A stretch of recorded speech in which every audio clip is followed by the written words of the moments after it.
Welcome everyone to the London Academy and to the launch of our newest collection. Following the launch of our 65th anniversary collection in 2019 and the 2020 collection that explored the link between Sassoon and the Bauhaus, Sassoon Now completes the trilogy with a collection that celebrates our brand today, drawing inspiration from the creative hands and minds of the international creative team and their muses that feature cuts and colours that reflect a free-spirited optimism that has its roots in bohemian modernism. The Sassoon Now collection continues our legacy, creating new stories for the iconic Sassoon brand.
Okay, so now we're going to move on with a technical colour section that will illustrate how colour plays an integral part in the overall Sassoon look. So please welcome the international colour team. Hello everyone, it's such a pleasure to be here sharing hair with you again. This is my beautiful model Susa. I'm working in collaboration today with Susa and Kitty. So I'm going to be colouring now and Kitty will be cutting afterwards. The inspiration that we work with together is very much about the early 2000s, high contrast colours and a little bit of also supermodels from the 90s. So you can kind of sort of see on the hair now that we have pre-coloured the underneath just so that you have an idea of what we're going for. And I think for me, when I think about early 2000 techniques, I'm thinking about high contrast, monochromatic tones. And, I remember when I had it myself in the early 2000s that we used to have things that were really, quite stripy from the parting. But what I thought that would be nice with Susa's hair is to have something that has a lot more definition underneath, but then work with something more visual through the top. So, really bearing in mind shape and balance and thinking about what's going to look good with the haircut afterwards. So I'm going to get started with the technique and then I'll tell you a little bit more about formulations. Cool. So while Carla's been introducing her ideas, what I've done here is I've literally worked through. So prior to coming and showing you, we've divided the hair into three. So three sort of very definite sections from there, working with sort of quite an asymmetric circle through the top area. You can sort of see also dropping, making sure that we've gone directly underneath the crown from there. Working with the symmetry, moving through from that. And what I'm going to do here is I'm going to apply my darkest shade. So in this case, I'm going with something with more of a definite grey tone from there. So formulation, we're working with Sassoon Professional Chromatology.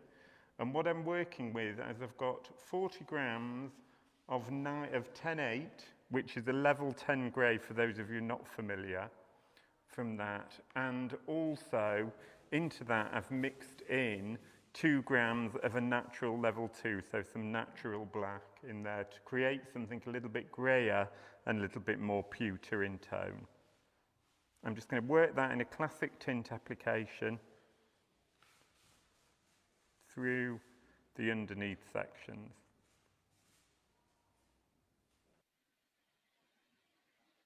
Brilliant. So I've just started placing my foil, and you know, in a way this is a partial technique, as you can see, but I think what's nice is that, you know, we're working the sequence a lot heavier underneath, and I'm going a lot more visual on the top, so I've taken into consideration a lot of the imagery that we had together with Susa. And my idea, I'm just going to bring her head forward so that you can see what I'm creating. You can see I've done my pre-lightening sections through the fringe, and I'm going to keep that as it is, but I'm just going to tone that. I'm not going to add any darker pieces because I want it to have great balance at the front when the hair is layered. And then through the top of the head, I'm going to go finer with my darker pieces here, and then I'll go heavier on the other side. So it's, you know, mimicking the barcoding technique, but in a slightly more modern way, if you like, and making it work with the hair that I'm working with. So I'm just going to place here 2 slices back to back, then I'm going to leave natural, and then I'm going to keep the creamy blonde next to it.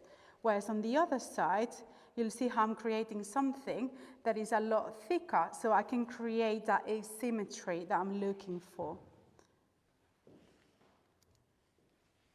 In terms of formula, with the darker shade, what I want to achieve is more of a clay brown. So I want it to have a nice depth in contrast with her natural, but I also want it to have a very soft, warm undertone because I think it'll work really nicely next to her natural color. So my formula choice for the darker pieces is Sassoon Chromatology. I'm using 20 grams of 5 natural, which is 5, 10 grams of 5-1, which is brunette at Sassoon, and 5 grams of a level 4 red, which is 4-4 at Sassoon's. And I'm working this product with 3% peroxide because I'm not looking at creating any lift. I want to deposit. So it's really going to help me with that. And I'm not going to end up having too much lift on the root area. Okay, so with Ronya's hair, just working through, and you can see as we're applying the product, it's developing quite quickly. You can see the tones that are coming through there.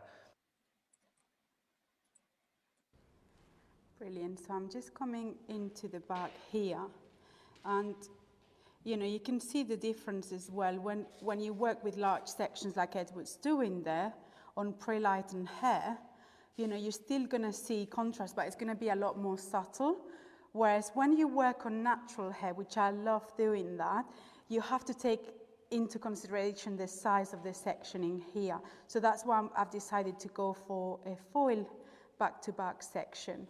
And then something that I normally, you know, don't do that often, but I think will look really nice on Susa's hair, is that I'm just going to place that dark shade. I'm just going to put her head up so you can see. I'm going to place another piece of my dark shade there just to create a slightly more graphic effect. And I'm going to keep the crown with her natural color. So that gives, you know, a nice safety when it comes to the shape as well. So, you know, it's always thinking about how the color can evolve with the shape rather than, you know, as an obstacle.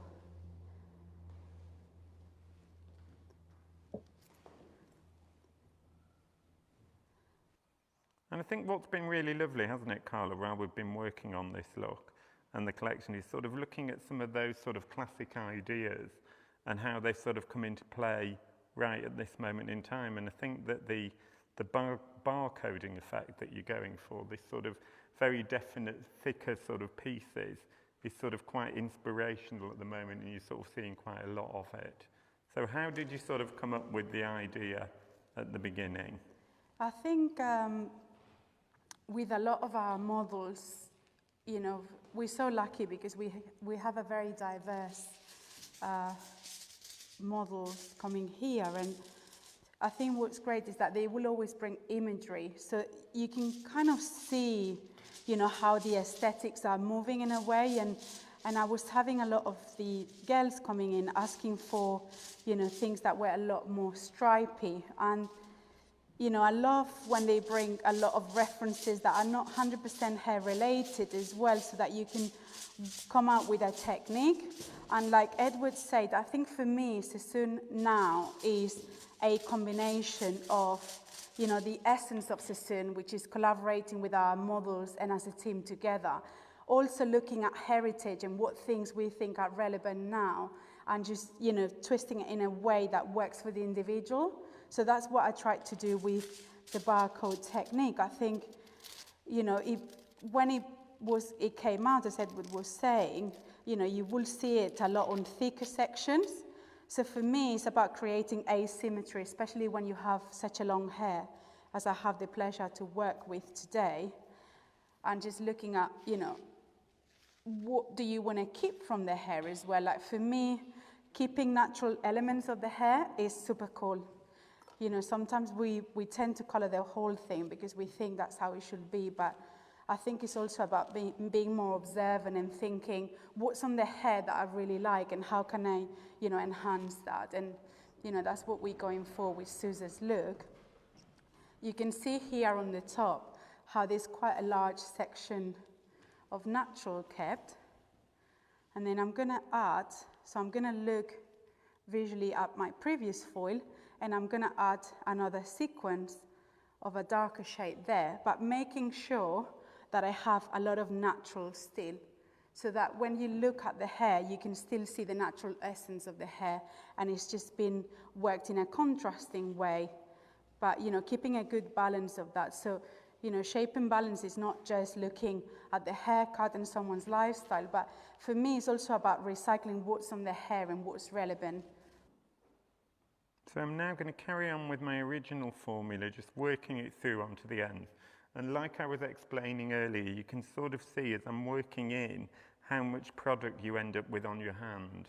So without that sort of going through, you just a quicker, once you're up to full speed in your application, it's just a very much cleaner application rather than trying to take it through in one section.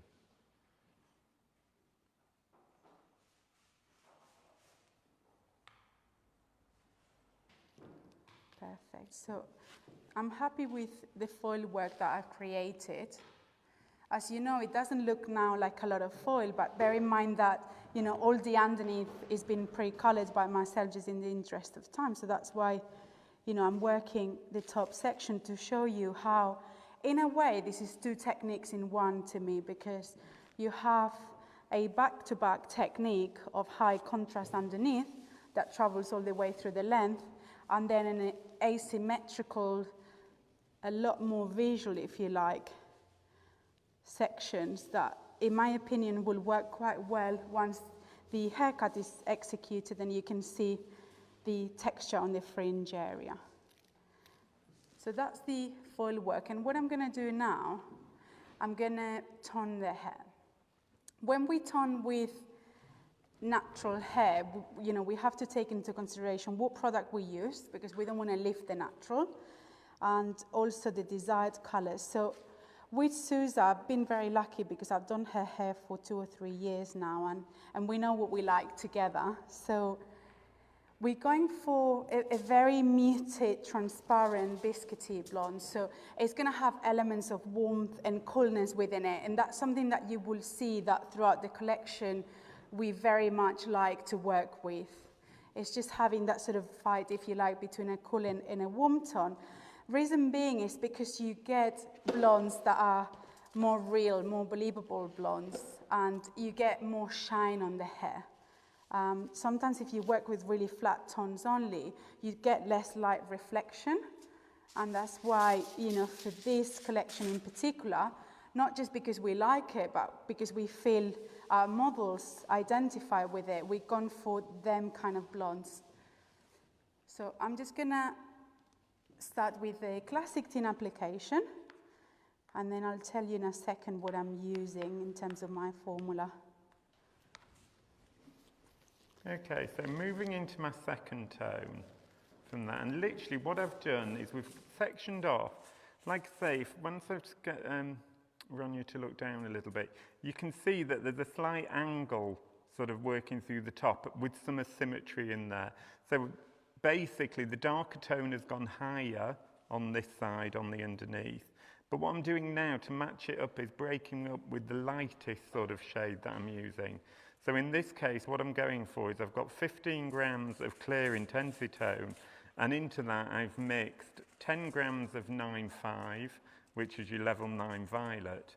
And then also in there, I've also added a mixture of 5 grams of 10.8, which is a very light grey, which will just give us a very sort of cleaner blonde tone in that section.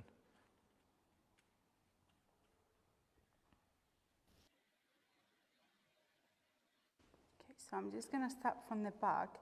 With this sort of application, if you're working in the salon, it's something that you can also do on wet hair. You know, for demonstration purposes, I'm doing on dry hair so that you can see the execution better. But feel free when you're working with these sort of techniques to tone it on wet or at the backwash area if you feel that'll work better on long hair. And I'm doing it all over because I want to create a gloss on the natural. It's not going to alter the natural color, but it's going to make it look really shiny. Why? Because I'm using a quasi-permanent, so I'm using Color Touch from Wella. And this sort of product is great when you're doing partial techniques and you don't want the natural to change, just to give shine. And my formula choice today is 60 grams of 10 natural and 20 grams of a level 9 brunette gold, which is 973 with Wella. And it's, you know, brunettes, when you work on a level 9, they have a slight coolness to it, and that's why I love how I'm going to get a really nice sort of muted blonde, and it's not going to alter the level of lightness that I've created on the hair already.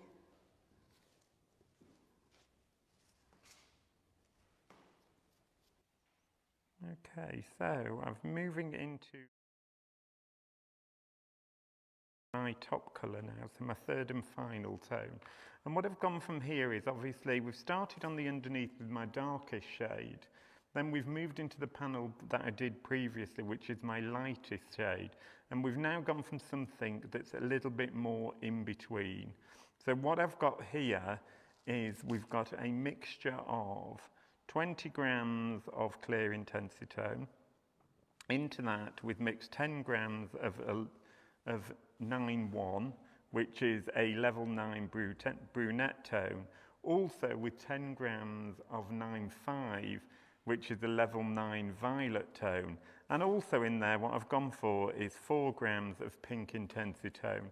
Now, I haven't used that to create the whole thing to look very pink. It's just literally to give a little bit more tone in that section. And my idea is that we'll just look a little bit more of a truer blonde as opposed to just white.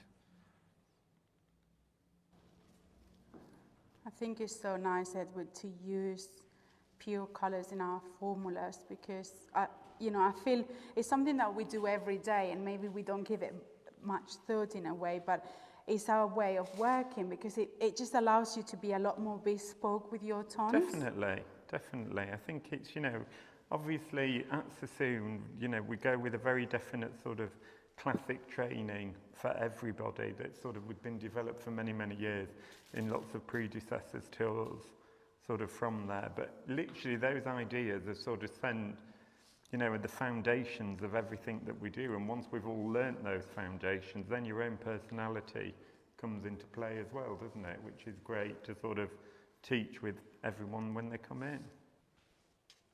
And when I work with these sort of toning techniques, because I want to gloss the hair and just create high shine, for me the best method is to work with 3 sections on the roots and then taking it straight through the length, just so it's quite dynamic and the color is depositing at the same time on the roots than it is on the length. So So you can see now as I'm turning how the front panel is worked on the hairline as well, which I think is going to give a really cool edge to the look when Kitty cuts the hair. I can't wait to see the haircut, Susan. Okay, so I've come to the end of my application, so you can sort of see it's quite visual when it's finished. So working through with that idea of sort of a greyer, more pewter tone on the underneath, sort of from there, and then working through into the top, dividing it asymmetrically, so we've got one side with more of the dark in, and then introducing our second tone, which in this case is sitting just above the fringe, which would be sort of a lighter, more whiter tone, and then finishing with our more sort of sandy blonde sort of through there, that we just get this sort of feel through that. So I hope you like it. Okay, so I've just come to the end of my application, and what I wanted to create today is an early 2000s look, creating high contrast on the hair, working with a sequence of barcoding foils underneath in a back-to-back manner, and then creating something a lot more visual through the top area, working with larger sections of pre-lightening and creating high contrast by adding a darker color. And we just tone the all over color as well to create high gloss on the hair. So I hope you enjoyed it. Thank you. Okay, with Kimika here, you can see that I have pre-lightened 2 areas on top of the head. I want to work with a slightly more chalky matte grey, and I've worked with my lightener and 6% through both these areas. If I section this curved area out of the way or forward, you can see what the hair looked like before I pre-coloured it. There's old lightener through the ends, and you can see through here her regrowth. So first of all, I'm going to come through and take this area darker, the same as the base. I have my depth or level 3, and I've added blue intensitone or mixed tone into that, and I'm going to apply that straight onto foil, combing that all the way through. So here on the lovely Emily, I've pre-lightened the hair first, and then in the interest of time, I've actually put my toner on the back area of the hair. So I will spin her around. So you can see the back section I've already got on. I am using a variety of copper tones. I'm going to put the head forward so you can see the sections. So I work in this kind of irregular kind of jigsaw sort of sectioning. So I've got irregular kind of cubes and L shapes interlocking, and I'm going to alternate different kind of peach, copper and orange tones. To make my life easy, I'm just going to lay all of this section onto foil, combing it through as I go.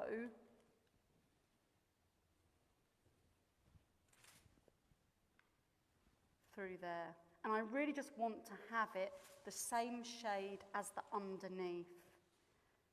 You know, really showing off more of a contrast with the colour choice.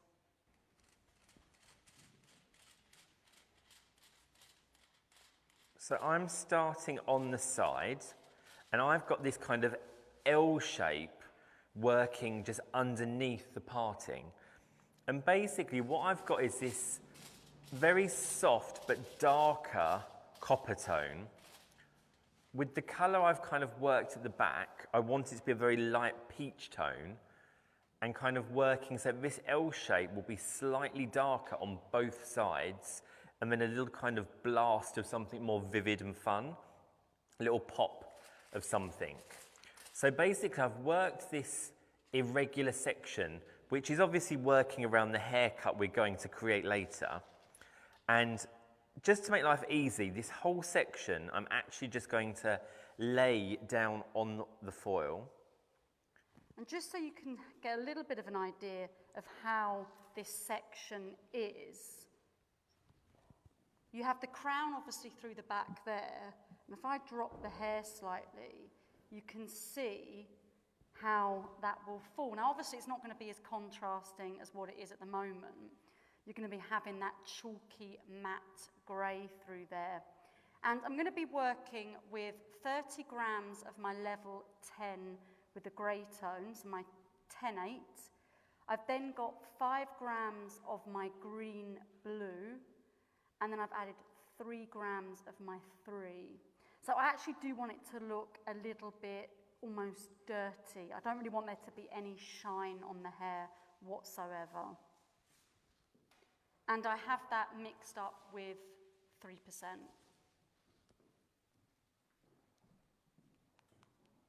So here in this section I've got here, which again is a mirror image of the L shape I've done on the other side, but slightly off balance, a little bit lower on this section.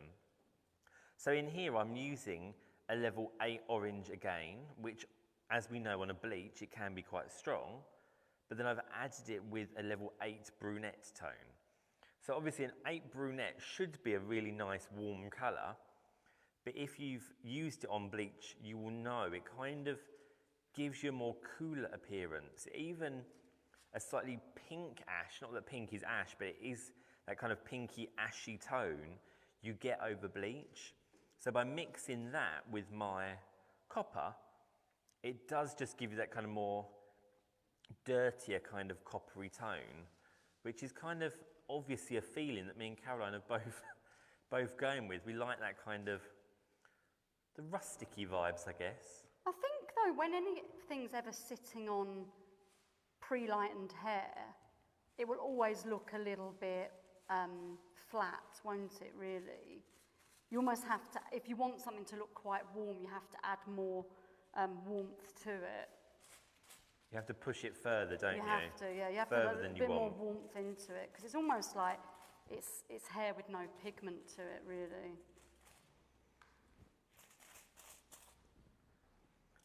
So here you can see in this section, it's looking a lot more vivid. So this section, I have got the 8 orange red tone. So a mix of red and orange together. Again, by doing that, you've got a very soft kind of copper tone. But just to enhance it, because like Caroline said, everything on bleach does go a bit more muted. So I've got a pure orange, which I've added to the mixture. Now, obviously, sometimes you can use these mixtures if you want a very, very bright orange. Sometimes you can use it on its own or with the level 10 to enhance it. But here, by adding it with the 8 copper, again, it gives me vivid, but not super unnatural.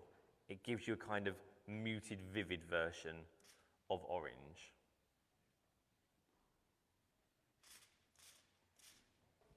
You tilt your head to the side, that's it, perfect. So you have that darker section, which is the same as the base, coming through internally, and then just that sort of slightly lighter, more chalky grey through the back. I think by adding an element of a green to it, it would just make it look even more matte as well. So that comes through that back area, and I'll just lift the foil up like so.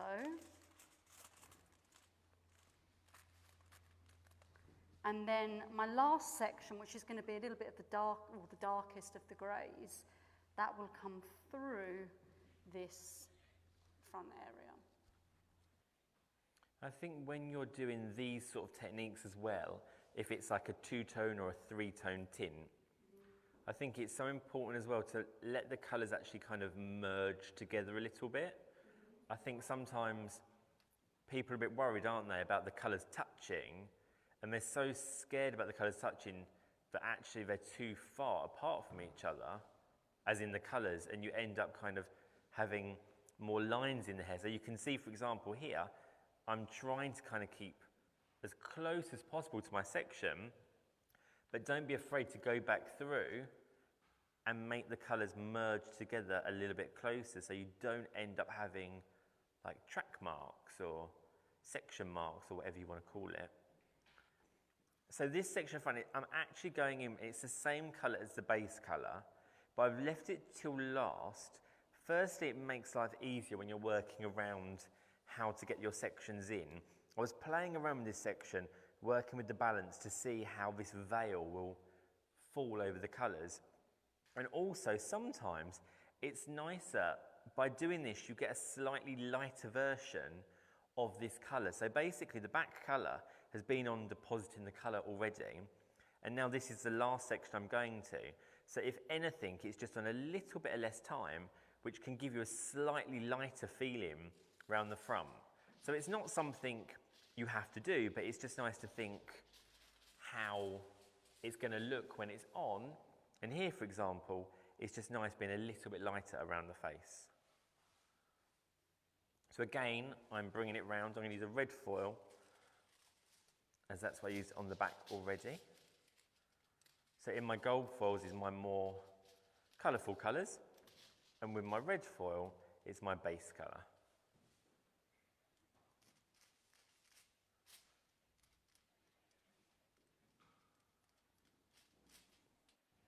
So Pink, when you were thinking through your idea, what made you want to have something that was quite warm in the hair? I think, obviously, chatting with the lovely Emily, working kind of what tones she's into. I mean, I think, to me personally, looking at Emily, I could see straight away that these warm tones would be quite flattering on her complexion. Yeah, so I just thought that would be a yeah. nice way to go. I think I never personally like saying that a certain tone wouldn't suit someone's complexion, but I can certainly see when something would actually flatter it and look quite pretty. So I thought definitely working those kind of warmer tones, and then with the kind of sections, I just wanted to kind of play around with tones on tones, and again, just trying to push myself, doing something a little bit different to make things more fun, to be honest. And I think it's that thing of, like we said, with a two-tone tint or a three-tone tint, or however many tones you want to put on a tint, you have to think very cleverly. It is, like I said earlier, a jigsaw of how you put things, and sometimes it always works, but actually it's just all about kind of making the best combination and just With having what fun. you've got, yeah, with what you've got almost.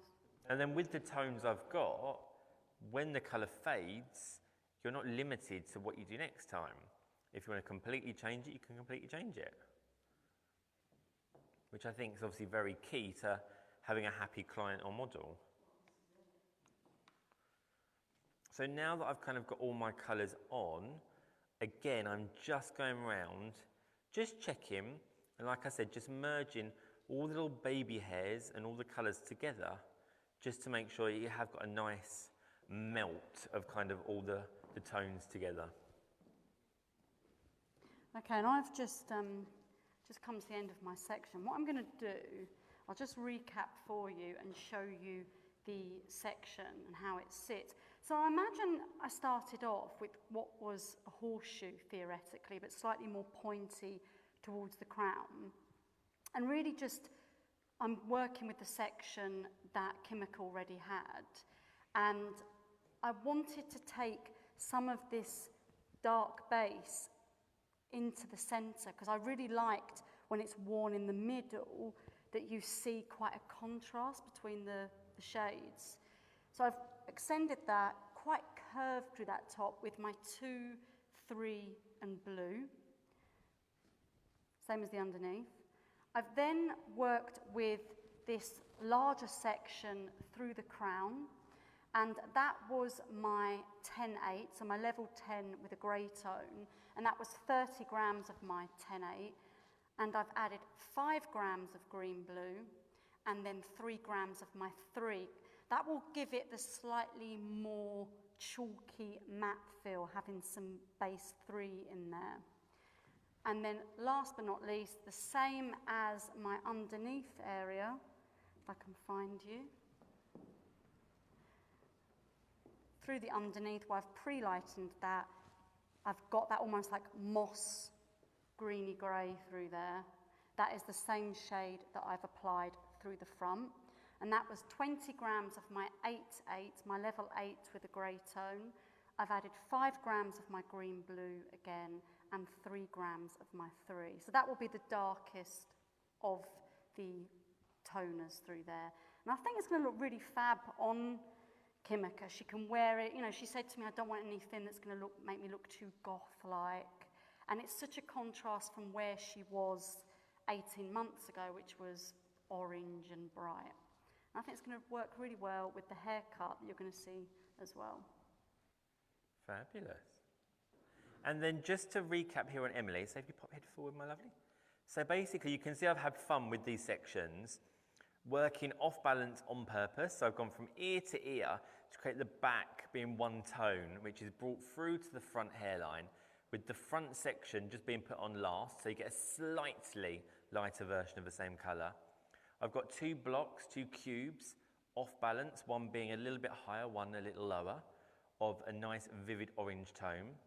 And then underneath that, I've created an L, which is basically the hairline running underneath the block. So I've got an L on both sides of the parting, being my darker, cooler copper tone. So obviously you have multi-tones of copper. Thank you. Our new collection, Sassoon Now, is the third of a triptych of collections. The first looked at our legacy, the second our association with the Bauhaus, and Sassoon Now looks at the brand today. Sassoon 65 was a collection that celebrated the legacy of our brand and the work and the methodology that has made it world famous. Here, the beautiful 5-point shape by Vidal, and next to that a look that echoes the same balance, together with this wonderful quote from Vidal that hair is architecture with a human element. And here is the collection that we produced for our salons and academies to celebrate our 65th anniversary. 2020.2 looked at the Sassoon legacy from a design perspective and very much explored the relationship of the philosophy of Sassoon and the Bauhaus. Here you can see the direct correlation between the work of Bauhaus master Joseph Albers, a technical diagram, and on the right the resulting image. And this series of images is the collection that celebrated the design and architectural legacy. So that brings us to today, and the collection entitled Sassoon Now. And when one thinks about the Sassoon company now, it's obvious that our heritage is very much perpetuated by the creative team. They are cool hunters in every sense of the word, always looking for new ways to express their creativity through cut and colour and its endless combinations. And here is the product of those creative hearts and minds, the work that is a true collaboration between the artist and the muse. The collection has been divided into 3 sections, and here we start with arguably the most recognisable look from Sassoon, the bob, something that we always include in our collections. This season we've been inspired by the mouche cut by Christopher Brooker in 1972, Dark Lady cut by Darrell Benson in 1974, and the straight shake cut by Pat Lewis in 1977. Here are the technical diagrams that help us deliver the collection to our teams and through our courses at the Academy and online. Our colour team are using the influence of the classic two-tone colour technique to guide their hands for this collection.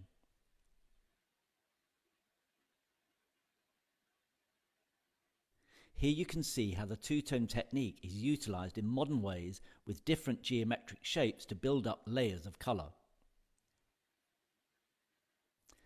The second theme of the collection is concerned with layering at a mid and long length. We've used reverse layering and been inspired by the wash and wear period of Sassoon, which started in the mid-70s with the shake and continued with BB that was cut in 1985. We were also inspired by different forms of undercutting.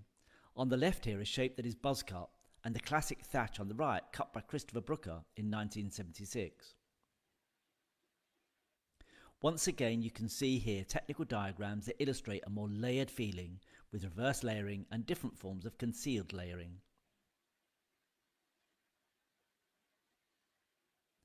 Notice here how the colouring has more of a partial quality with our new back brush highlighting and barcoding techniques. The third and final part of the collection is something really new from Sassoon and involves utilising the model's natural hair and the addition of false hair in different tones. This was experimented with back in 1984 with this look Ionic, coloured by iconic colourist Annie Humphreys.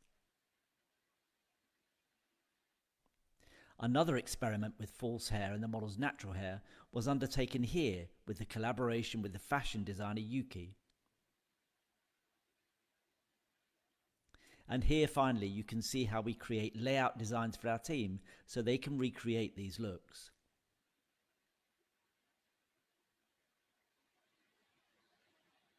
And this is the collection, the first of two that will celebrate the Sassoon brand today.